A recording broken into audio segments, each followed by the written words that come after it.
পশ্চিমবাংলায় জেহাদিদের উৎপাত যে হারে মাথাচাড়া দিয়েছে, দিকে দিকে হিন্দুদের দেবদেবীর মূর্তি ভাঙচুর করা হচ্ছে। একের পর এক দেখছি আমরা রোহিঙ্গারা এখানে এসে বসতি স্থাপন করে ফেলছে, আর সেগুলো সম্পূর্ণ হচ্ছে এই তৃণমূল দ্বারা। সুতরাং আগামী দিন এই পশ্চিমবাংলা যেন ওই বাংলাদেশে পরিণত না হয়, বাংলাদেশের হিন্দুদের মতন অবস্থা পশ্চিমবাংলার হিন্দুদের যেন না হয়, সেই জায়গায় দাঁড়িয়ে সকল হিন্দুকে এক হওয়ার প্রয়োজন আছে। কারণ বিজেপি একমাত্র দল যারা হিন্দুদের নিয়ে ভাবে। সুতরাং সেই জায়গায় দাঁড়িয়ে সকল হিন্দুকে এক হয়ে বিজেপিকে 26-এ এই পশ্চিমবাংলায় ক্ষমতায় আনতে হবে, নচেত এই পশ্চিমবাংলা ছেড়ে পশ্চিমবাংলার হিন্দুদের অন্য রাজ্যে পাড়ি দিতে হবে। চুঁচুড়া জুড়ে বিজেপির জেলার নতুন সভাপতি হয়েছে এবং সেই সভাপতির গলায় মালাফালা দিয়ে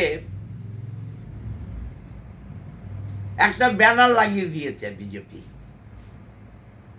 তা যে যা দলের এজেন্ডা বলতেই পারে, এ নিয়ে কোনো প্রশ্ন নেই। কিন্তু এই অতি উৎসাহী বিজেপির কর্মীরা ভুলে গেছে যে এটা পশ্চিমবাংলা। পশ্চিমবাংলায় সবার উপরে মানুষ, মানুষের উপরে কিছু নেই। মানুষের নেত্রী মমতা ব্যানার্জি,